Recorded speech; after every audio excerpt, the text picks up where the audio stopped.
sebelum kita belajar, alangkah baiknya kita berdoa. Rabbi shrahli sadri wa yassirli amri wahlul 'uqdatam min lisani yafqahu qawli.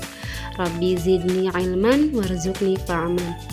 Pertemuan hari ini kita akan mempelajari peran PPKI dan semangat para pendiri negara dalam penetapan Pancasila sebagai dasar negara.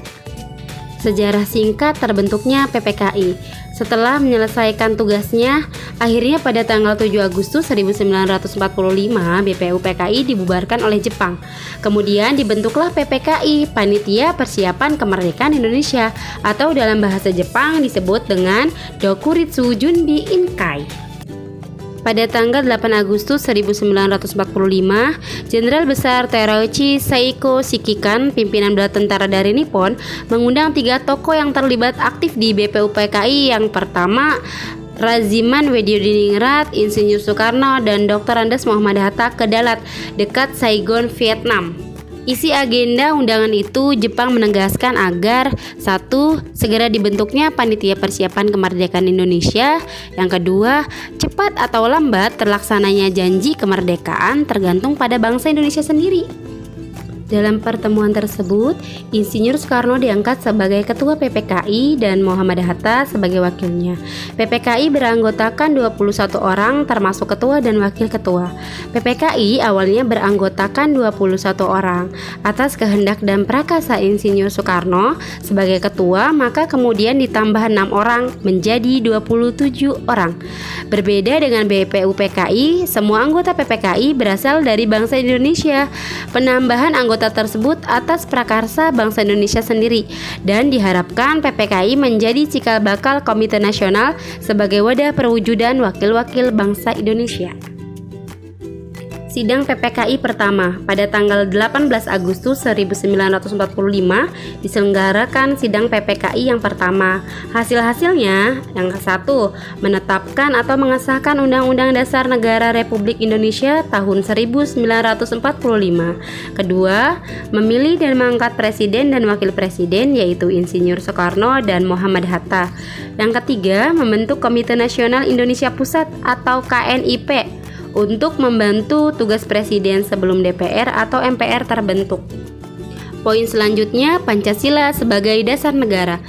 Dalam pembukaan Undang-Undang Dasar Negara Republik Indonesia tahun 1945 alinea keempat tercantum rumusan sila-sila Pancasila sebagai dasar negara, sehingga pengesahan Undang-Undang Dasar Negara Republik Indonesia tahun 1945 menimbulkan akibat penetapan Pancasila sebagai dasar negara secara hukum, sebab isi dan nilai Pancasila tercantum dalam pembukaan Undang-Undang Dasar Negara Republik Indonesia tahun 1945.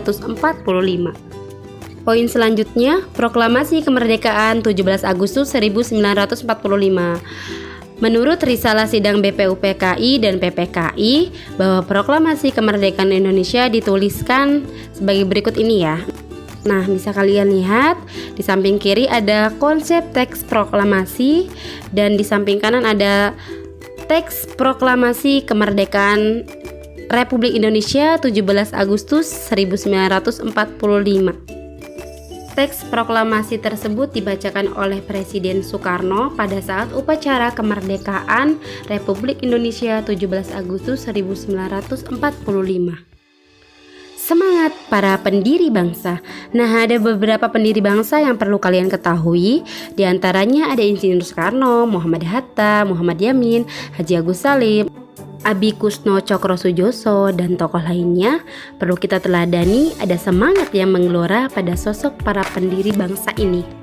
Komitmen para pendiri dalam perumusan dan penetapan Pancasila.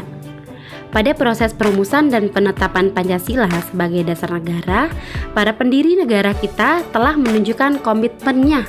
Yang pertama, mengutamakan semangat persatuan, kesatuan, dan nasionalisme. Kedua, menetapkan kepentingan bangsa dan negara di atas kepentingan pribadi dan golongan. Yang ketiga, semangat rela berkorban demi bangsa dan negara. Keempat, selalu bersemangat dalam berjuang mempertahankan kemerdekaan. Dan yang kelima, mendukung dan berupaya secara aktif mencapai cita-cita bangsa. Perilaku dan tindakan meneladani para pendiri. Perilaku dan tindakan yang dapat kita lakukan dalam upaya meneladani semangat dan komitmen para pendiri bangsa dapat dilakukan dengan cara pertama, berpartisipasi aktif dalam pembangunan. Contohnya, menjadi relawan COVID-19, selalu semangat belajar di masa pandemi. Kedua, memiliki kesadaran untuk mematuhi dan mentaati hukum. Contohnya, mematuhi rambu-rambu lalu lintas, mematuhi tata tertib yang ada di sekolah. Dan yang ketiga, menjaga kesehatan dan kebersihan lingkungan sekitar. Contohnya, di masa pandemi COVID-19, kita dianjurkan agar selalu menjaga kesehatan dengan cara mencuci tangan dengan sabun secara berkala, memakai masker, dan membuang sampah ke tempatnya, bukan ke sungai ya, agar terhindar dari berbagai macam penyakit. Setelah kita mempelajari peran PPKI dan semangat para pendiri dalam perumusan dan penetapan Pancasila sebagai dasar negara, silahkan kerjakan soal formatif di e-belajar SMP N3 Kota Serang. Selamat mengerjakan. Alhamdulillahirrabbilalamin, telah selesai pembelajaran kita hari ini. Kita bertemu lagi di pembelajaran berikutnya ya. Tetap semangat dalam belajar, stay healthy, pokoknya sehat-sehat di rumah ya anak-anak. Kalau ada pertanyaan silahkan komen di bawah ini ya. Terima kasih. Wassalamualaikum warahmatullahi wabarakatuh.